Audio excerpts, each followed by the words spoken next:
Hello vinyl community, this is Randy. I'm going to do something a little bit different today. I'm going to do an equipment tour. So I always enjoy when other people show us their equipment, what they're listening through, room tours and things like that where they listen, and I've never done that before, so I figured I would do a video here to show you what it is that I listen to this music through. So will turn into a little bit of a room tour also, but mostly focusing on equipment here. So yeah, let's get started. Here is the view from the command center.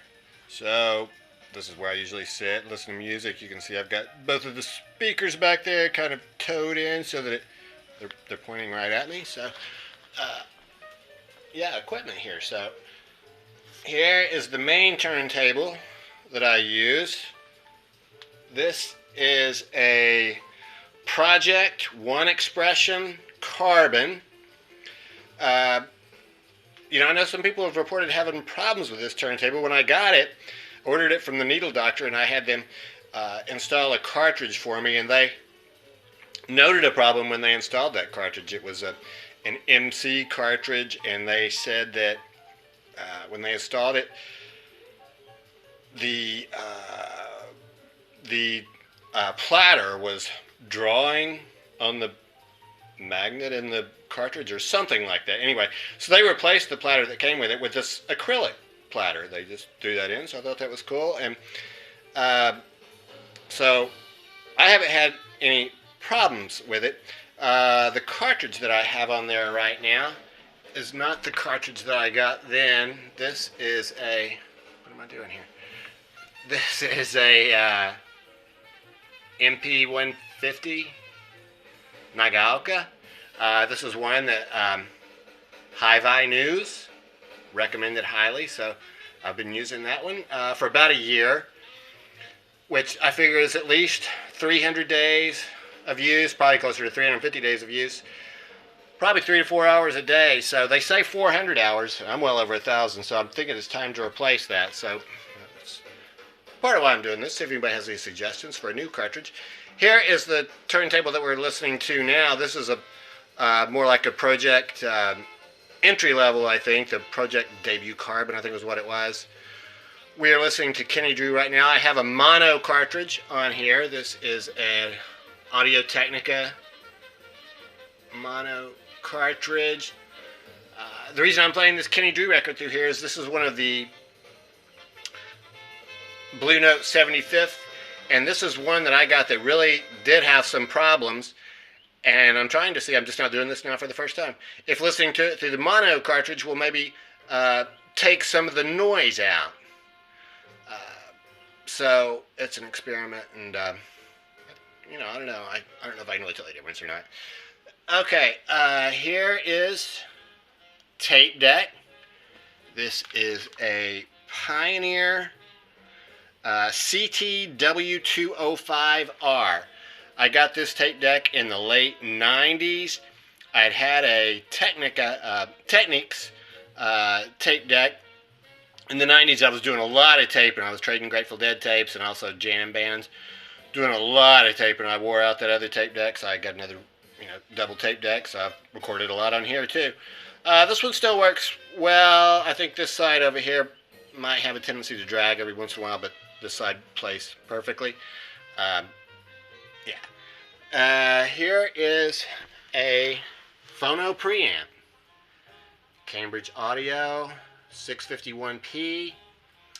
I got that a while back when I, actually with my previous amplifier, the reason I got that was I just wanted to see if it would sound any better than the phono preamp that was in the amplifier. I don't know if I can really tell any difference. But I'm using it's worked out well because now I can hook up 2 turntables. So I have the stereo cartridge, the one on top, hooked up to this Cambridge Audio, and then here is the integrated amplifier that I'm using. This is a Music Hall.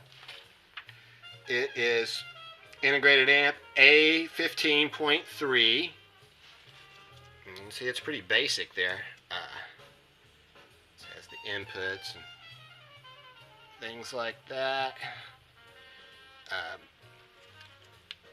Yeah, they're just numbered 1, 2, 3, 4, 5. There is a phono input, and the music that we're listening to right now is going through this phono input on here, and it's MM only. The Cambridge audio is MM or MC. This was an integrated amplifier, so there really was no reason at all for me to get a separate amplifier, but I did because I just wanted to see if it would make any difference in the sound. So this amplifier, it's really hard to see. It's down here on the bottom. Really hard to see down there. It is a Rotel amplifier, RB1552 MK2. So there it is. It's really hard to see that. Try that. Oh, there you go. So there's the amplifier. Oh, that might help with all the stuff. So here's the CD player, which is also a music hall. So the CD player and the integrated amplifier came together. Oh yeah, I got this other amplifier, this Rotel amp, just to see if it would make any difference. So I'm using this integrated amplifier really as just strictly, I guess a, what would you call it? It's not an integrated amplifier. I'm not using the power part of it. I'm just using the, I don't even know what you would call it. Yeah, so I'm using this for the power though. Yeah, music hall, CD player. Well, it sounds fine. I replaced the previous Denon amplifier and CD player I had. One side of the CD player quit working. That was a really good CD player because it had dual CDs. I could record CDs on there. I could record from vinyl to CD, which was very good, but it started dragging. So that's pretty much it for the equipment. And then speakers, which you can see back there in the corner. These are Klipsch speakers. I'm trying to see if I can get to a good angle here. Klipsch speakers. There you go. They are REF4, REF62. I got these about 10 or 11 years ago. And they sound really good. Very happy with them. I meant to take one of these off so that you can see what it actually looks like inside there. I think that's a pretty basic speaker. I was going to do some cleaning up before I did all this, but then I thought, well, that really wouldn't be honest, would it? So I didn't. Lava lamps there. I got that lava lamp just before I started making videos. I noticed that a lot of people in the vinyl community had lava lamps, and so I wanted to fit in with everybody else. So there's those. And let's see, here's just more. This stand here is one that came with the Techniques rack system that I got in 1987. That was a great system. I used it for a long time, and I actually still have the speakers, which I'm using in the other room. Yeah, you can just see some stuff down there. There's current play pile down there. And then this just shows some of the various cleaning systems I've used over the years. So Audio Technica. This was a MoFi brush. Here's a carbon fiber brush. Here's the newest thing I'm using, which is this Alsop Orbitrack 3 Pro. That came with this, so you just put your record down on top of those with the the hole in the middle. You put this brush on there and spin it around, and it works really well. So I'm liking that one. Yeah, so that's pretty much it for this room. I'm going to pause now and just show you some stuff in the old music room, the previous music room. Up until about a year ago, this was my music room.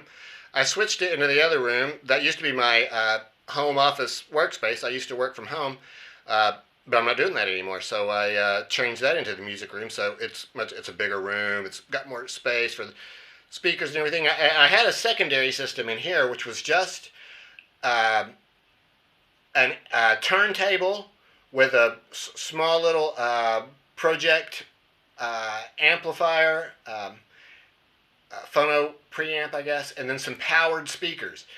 And then this cat moved in just about a year ago, and you can see here that this table with the Beatles on it now used to have a turntable right there.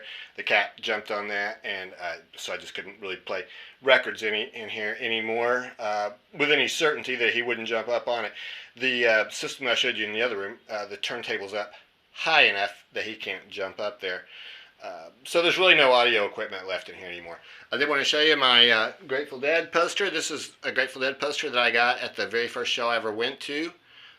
So the date is on there, October 17, 1990. And Essen, the cool story about this was we walked up to the show. The guy had a stack of these posters laying on the ground. He was selling them.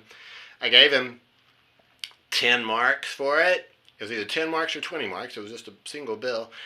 And he was about to give me one when the poster police came up and said, "You can't be selling those here." I guess he was selling bootleg posters or something. I don't know how he got them. So anyway, he was starting to pick them up, and I told him, you know, dude, I already gave you my 20 marks.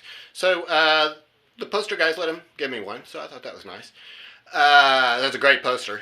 And then you see on each side of that, there are 2 shows that the Grateful Dead released those replica tickets. They actually did about 4 or 5 shows, but I actually went to 2 of them. You can see up in the corner my actual real stub that went along with those. So there's a Small Faces poster, my favorite bands. Here is a Government Mule signed poster, and here is one of my best things, my Les Paul signed album cover. I saw him at Iridium in New York. I saw him there a couple of times. And the second time I went up there, I took this record with me because he always signed after the shows, so I knew he'd be doing that. So very cool. Get that one signed. And then the last thing I'm going to show you is just these are all my Grateful Dead ticket stubs. I had those framed a couple of years ago. I had this window sticker for my car, which I'd never used, and I gave that to the woman who did the framing, and I asked her to just, you know, arrange them and do them well. I was going to pick it up, and I said to myself, you know, I should have told her to just, you know, if she had any ideas, to just go ahead and do them. Well, she did have an idea. She did some aluminum foil stuff with this. So it looks really good. So I was really happy about the whole thing. So, yeah, it was about 30 tickets there. There's the ticket that actually goes with that poster that you see over there. So I'm going to pause again right now. Okay, back in the main room now. So I was going to show you, yeah, this is the stand that I have the turntables on now, and so I really don't have any problems with vibration or anything like that. That's good. You can see the stand next to it, I've got all that stuff on top. Well, that's because there is a chair right there, and the cat can go from that chair to that stand right there, but he can't do it if I have all that stuff piled up there. So that's why there is all that stuff. You can also see that major CD box set of George Zell with the Cleveland Orchestra. That is an ongoing, there's like 100 CDs in there, and so that's classical music and orchestral music, and I figure I've got it pretty well covered, so I'm working my way through those slowly. I figure there's no rush. So that's it. There's a quick room tour for you. There's where the records are stored. There's the record doctor cleaning machine, a few cassettes there, and then back there in the back of the room you can see just a few more records back there. I have a guitar. I don't know if you can see that right now. I have a guitar, don't necessarily play guitar, but I do have one, so yeah, there you go. Have 2, actually. Someday I'm going to pick those up and start playing them again. So that's it for the room tour. I'll be interested in any comments you have, particularly in regard to cartridges. I'm thinking about getting a new cartridge now. You know, should I upgrade? I mean, would it make sense for me to spend $500 on a really good cartridge? I think that stylus and cartridge are the most important part of listening to records, you know, along with the speakers, and I'm not going to be replacing these speakers anytime soon. So, yeah, yeah, that's it. Please let me know in comments. Oh, yeah, and just the other stuff I wanted to mention was just like with the amplifier and that phono preamp. I mean, I realize I have lots of wasted stuff here, and it doesn't really make any sense. What can I say? That's just the way it's worked out.